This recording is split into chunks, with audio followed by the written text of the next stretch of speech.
Շնորհակալություն, պարոն Հայրապետյան, նախ համակարգված ներկայացնելու համար։ Իրականում մեր առաջարկը, որ ներկայացվել էր, ոչ թե օրենքի խախտում էր ժամկետի առումով, դա հայեցողական լիազորության հարց է, օրենքի որևէ դրույթ չկա, որ արգելի հիմնական զեկուցողին կամ հեղինակին իրացնելու դա կամ դիտարկելու դա որպես կոնկրետ առաջարկություններ, բայց այնուամենայնիվ դա ձեր արդեն հայեցողության լիազորության դաշտն է, այստեղ առարկություն չունեմ։ Տեսեք, դուք նշեցիք, բայց մեր առաջարկը վերաբերում էր ոչ թե քանակ ավելացնելուն, այլ վերաբերում էր նույն կարգավորումը, ինչ որ մենք ունենք օրինակ հանրային ծառայությունները կարգավորող հանձնաժողովում կամ մրցակցության պաշտպանության հանձնաժողովում, նույն կարգավորումը լինի նաև տեղեկատվական այս նոր մարմնի ձևավորման շրջանակներում, այսինքն հերթականությամբ կառավարության առաջարկություն,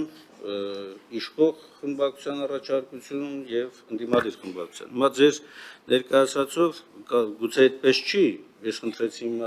նաեւ հանձնաժողովի աշխատականը, որպեսզի տպված վիճակով բերի, ստացվում է, որ բոլոր դեպքերում մեկ անդամի առաջադրելու իրավունք է ստանում։ Մինչդեռ մեր առաջարկած կարգավորումը կարող է ստեղծել իրավիճակ, երբ որ մեկի փոխարեն երկուսը կարող է առաջադրել ժամկետի մեջ նկատի ունեմ, էլի։ Մենք պատկերացրեք, եթե ընդունենք 6 չի 5 է, դուք հիմա առաջարկում եք 6, այդ 6 ընդհանրապես հանձնաժողովները կենտ թվով են ելնում, զույգ թվով չեն ելնում, էլի։ Եթե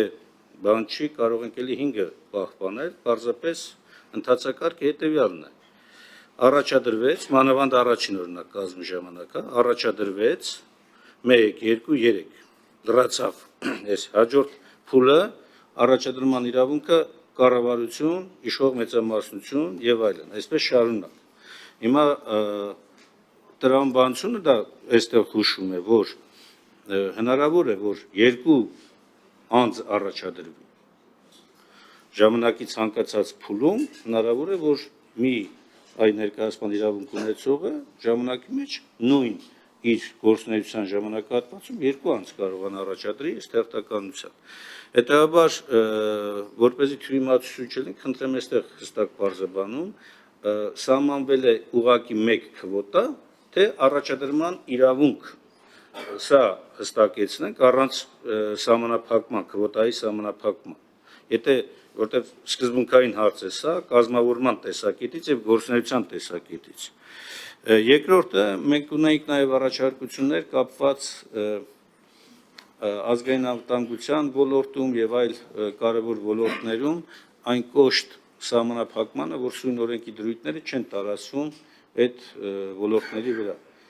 Որքան գիտեմ, նաև քննարկումների ընթացքում էլ պայմանավորվեցինք, որպեսզի հստակություն մտնի, որ կիրառվում են, սակայն եթե առանձնահատկություններ կան սահմանված այդ օրենքներով, այս ոլորտներ, այս կազմակերպությունների գործունեությունը կարգավորող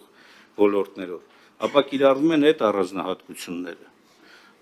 որպեսզի ստանդարտը լինի միևնույնը բոլորի համար։ Բայց այս մասով ոնց որ չլսեցի ես ձեր կողմից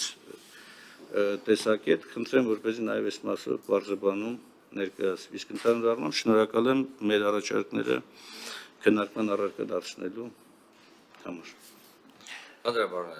Նախ ես վեցմիշով պարոն Հայրապետյանը պատասխան այդուհանդերձ անդրադառնամ, էլի պարոն Հայրապետյանը ասեց, որ բովանդակային առումով ուսումնասիրել է առաջարկները, բայց մենք առաջնորդվում ենք ազգային ժողովի կանոնակարգ օրենքով եւ ազգային ժողովի կանոնակարգ օրենքի շրջանակներում խմբակցության գրավոր առաջարկների համար նախատեսված է ժամկետ։ Եթե իրավական առումով ժամկետը անցնելուց հետո են ներկայացվել այդ առաջարկները,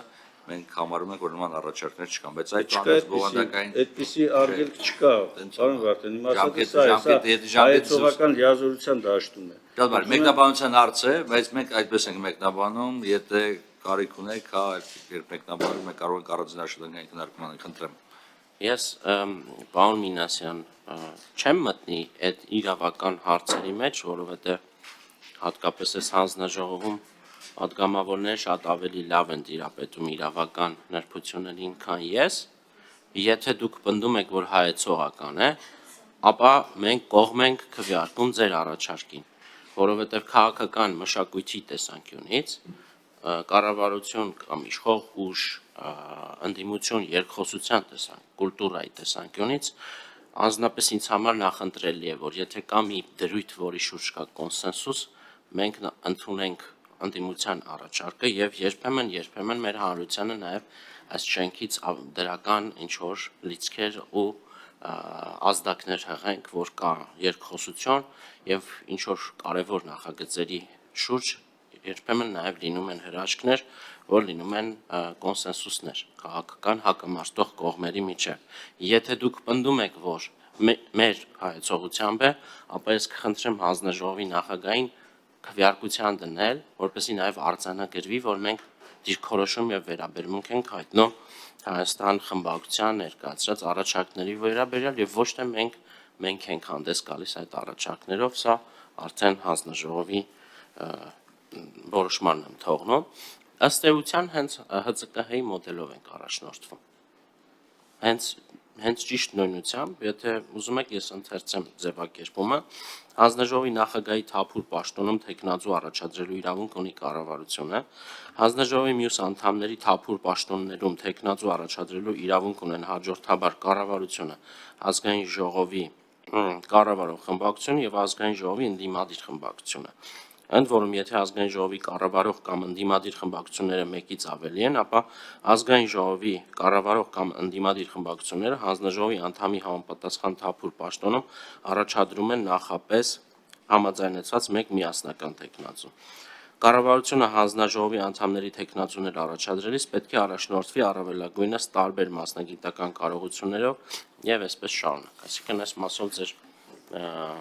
մտահոգությունները փարատված են եւ ճիշտ նույնությամբ այդ մոդելն ենք մենք նախատեսում հենց այս մարմնի համար։ Ինչ վերաբերում է առաջին հոդվածին վերաբերող առաջարկների մասով, ասեմ, որ Պաշտպանության ազգային անվտանգության, արտաքին հարաբերությունների, արտաքին հետախուզական գործունեության իրականացման ոլորտներում օրենքի պահանջները չեն տարածվում այն հիմնավորմամբ, որի սկզբանե օրենքը մշակելիս մենք կարգավորման մի այնպիսի մոդել ենք ընտրել, որ հնարավորություն է տալիս մասնավոր հատվածին բացահայտ եւ անվտանգ եղանակով կիսվել կիբերմիջադեպերով վստահելի միջավայրում եւ առանց պատժիչ հետևանքների նկատմամբ վախի։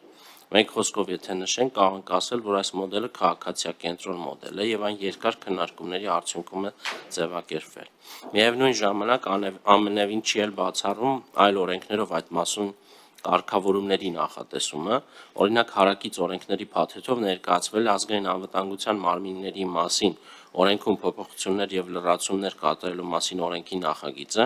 որով նախատեսվում է, որ նշված ոլորտներում կիբերանվտանգության ապահովման մասով նույն լիազորություններն ունենալու է ազգային անվտանգության մարմնում ձևավորվելիք կիբերպաշտպանության ազգային կենտրոնը National Cyber Defense Center, որպես կառուցվածքային ստորաբաժանում։ Վերնշված ենթադրում է, որ մենք կիբերանվտանգության ապահովման միասնական համակարգ ենք ներդնում եւ կիբերանվտանգության ապահովման տեսանկյունից չկարգավորվող որևէ ոլորտ պարզապես չի լինելու։ Ինչը վերաբերում է օրենքով նախատեսված կիբերհանցագործությունների ոլորտի վրա այս օրենքի կարգավորումների չտարածման դրույթը հանելուն, ապա պետք է նշեմ, որ դա ընդունելի չէ, քանի որ քրեական օրենսգրքում կատարված փոփոխություններով առանձին հավելվածի տեսքով արդեն իսկ սահմանված են կիբերհանցագործությունների հստակ ցանկը։ Արձագանք ունեք, Վարդանյան։ Շնորհակալ եմ, պարոն Հարապետյան, տեսեք 6 անդամ եք նշել, բարձ թվաբանական վերլուծություն անենք, հանած նախագահան տակը մնում է 5։ Վարդանյան, հազար ներողություններ, հարգելի գործընկերներ, որոնք անդադ բողոքում են առայն, որ ազգային ժողովը թույլ չի տալիս, որ իրենք իրականացնեն իրենց բնականոն լրագրողական գործունեությունը։ Դուք հիմա կոնկրետ կներեք, էլի խանգարում եք, անդադ խոսում եք։ Խնդրում եմ։ Խնդրեմ, պարոն Հայրապետյան։ Բարձ գործողություն անենք, դուք ասում եք 6 անդամ։ 6 անդամից նախագահին հանեցինք, որ կառավարությունն է առաջադրում, տակ մնաց 5 անդամ։ 5 անդամից ըստ այս փոփոխության առաջարկի առաջարկում է կառավարությունը 1 անդամ, երկրորդ առաջարկում է իշխող խմբակցությունը 2-րդ անդամ, երրորդ առաջարկում է ընդդիմությունը 3-րդ անդամ։ Նախագահի հետ եղավ 4։ Հիմա գալիս ենք նորից հերթականություն է։ Կառավարություն 1 անդամ եւ իշխող մեծամասնություն 1 անդամ։ Այսինքն հենց հասավ երկրորդ առաջադրման, որ ընդդիմությունը պետք է առաջադրի, ստեից կտրեցինք թելը եւ ասացինք, որ 6 անդամ է լինում։ Ինչն է խանգարում, որ 7 անդամ դառնա, որպեսզի լիարժեք իշխող եւ ընդդիմադիր խմբակցությունները ունենան հավասար հնարավորություն, ի վերջո կառավարությունը ունի արդեն 2-3 ներկայացուցիչ ընտեղ, նախագահ եւ 2 անդամներ, կամ դարձնենք 5 եւ ավարտենք այստեղով, որ իշխանությունն էլ չունեն այդ հնարավորությունը, իշխող խմբակցություններ չունեն այդ հնարավորությունը, կամ եթե տալիս ենք իշխող խմբակցությանը երկրորդ անդամին առաջադրելու իրավունքը, նույն իրավունքը վերապահենք նաև ընդդիմությանն էլ, համ դրանով նաև հանձնաժողովի տրամաբանական կենտ թվին կգանք, 7 անդամի պարագայում, հետո 7-ը լավ թիվ է ի վերջո, կամ 5 դարձնենք, կամ 7, որպեսզի նաև իրավունքների տեսակետից պաշտպանվի սա։ Առաջարկը կարծում եմ ընկալելի եղավ։ Ընդհանուր առմամբ նորմալ է, որ այս փուլում գոնե այս երկու օրենքների տրամաբանությամբ է ներկայացում։ Իհարկե հետագայում մենք պետք է քննարկենք ընդդիմություն իշխանություն հարաբերությունների հարցում ի վերջո պարլամենտական կառավարման համակարգում փոխադարձ զսպման համակարգը ոչ թե գնում է կառավարություն պարլամենտ, այլ իշխանություն ընդդիմություն հարթության մեջ։ Ի վերջո կառավարությունը մեծամասնության վստահությունը վարող թիմն է։ Չի կարող էլի մեծամասնությունը պարլամենտում լինելով հակակշռել կամ զսպել իր թիմին։ Այստեղ զսպման համակարգը պետք է գործի պարլամենտում, ընդդիմություն, իշխանություն կամ իշխանության խմբակցություն փոխադարձ զսպումների համակարգով։ Հետաբար սա տրամաբանական կարող է լինել, եթե միջև քվեարկությունը այս մասով ձեր առաջարկը լինի։ Իսկ ընդհանուր առմամբ նորից ուզում եմ ասել, որ շատ կարևոր է երկխոսությունը եւ այո, ես էլ եմ այն բանի կողմնակից է, որ կարևոր օրենքների մասով, եթե կա այդպիսի հնարավորություն, որ քննարկումների իման վրա գալ կոնսենսուսի, դա շատ լավ բան է։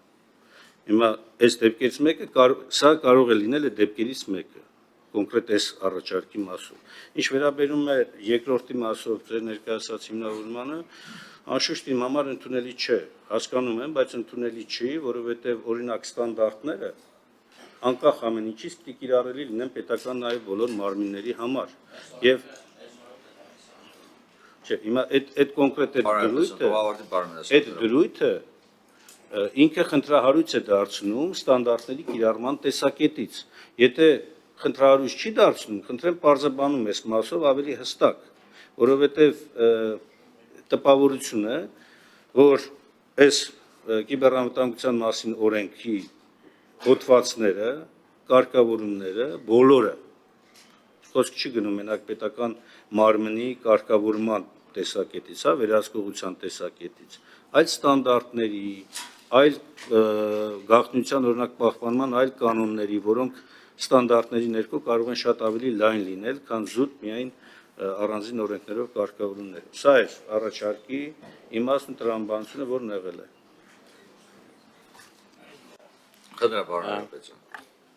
Պարոն Մինասյան, վերջից գալով ասեմ, որ այդուհանդերձ անում եմ այդպիսի պնդում, որ ստանդարտները կիրառվելու են բոլոր մարմինների վրա եւ այն կենտրոնը, որի մասին նշեցի, կիբերպաշտպանության ազգային կենտրոնը հենց այդպես էլ առաջնորդվելու է, այսինքն այդ լիազորությունները ամբողջությամբ ունենալու է եւ գործելու է այդ ստանդարտներով, իսկ նոր ձևավորվելիք մարմնի անդամների տեխնացուների ընտրության կարգի հետ կապված ասեմ, որ ես էլ եմ կողմ, որ 7-ը լավ թիվ է, բայց ավելի մեծ թվեր էլ կան, որ էլի ինձ դուր են գալիս, բայց դա չի նշանակում, որ մենք կարող ենք, այսինքն դիտարկել անընդհատ ավելի մեծացնելու հնարավորությունը եւ ես ասեմ, որ գուցե հանձնաժողովը ինքը որոշի 6 թիվը սահմանի, թե պահպանի 5 թիվը։ Մեր մոտեցումը հավատացնում եմ ձեզ չի եղել, որ երկրորդ փուլով ընդդիմության ինչ-որ բան սահմանափակել։ Կառավարության դուք շատ խորացաք իրականում։ Կառավարության ներսում այդ վարժությունը չի արվել։ Կառավարության ներսում դիտարկվել է ձեր առաջարկը եւ հնչել է առաջարկ, որ մեկ տեղով ավելացնենք, որպեսզի ապահովենք անհրաժեշտ ներառականություն այս process-ին, հաշվի առնելով նաև մեր երկրի պարլամենտական կառավարման ձևը եւ տրամաբանությունը, եւ ինչու ոչ նաև ես խոսեցի այդ քաղաքական մշակույթի մասին, արձանագրելով նաև ձեր լիագումար նիստերի ընթացքում հնչեցրած այն միտքը, որ դուք մշտապես դրական եք արտահայտվում, հատկապես երբ ազգային անվտանգության հետ կապված նախագծերը բերում գործադիրը եւ այստեղ եւս դրական եք տրամադրված, պարզապես կարեւոր է, որ ընդդիմությունը եւս իր ընդդիմության մասնակցայնությունը եւ ներառականությունը ապահովված լինի։ Հավատացնում եմ ձեզ, այդտեղ որևէ եւ ես վստահ եմ դուք ինձ հավատում եք, որևէ դավադրություն չկա, որ հանկարծ որևէ երկրորդ փուլով հնարավորություն չտա առաջադրելու։ Հասկանալի է, միևնույն է, ազգային ժողովը ընտրում է եւ այդտեղ այլ ենթատեքստեր խնդրում եմ չփնտրել, հավասար ձայների պարագայում պարզապես հանձնաժողովի նախագահի ձայնը վճռորոշ է լինելու։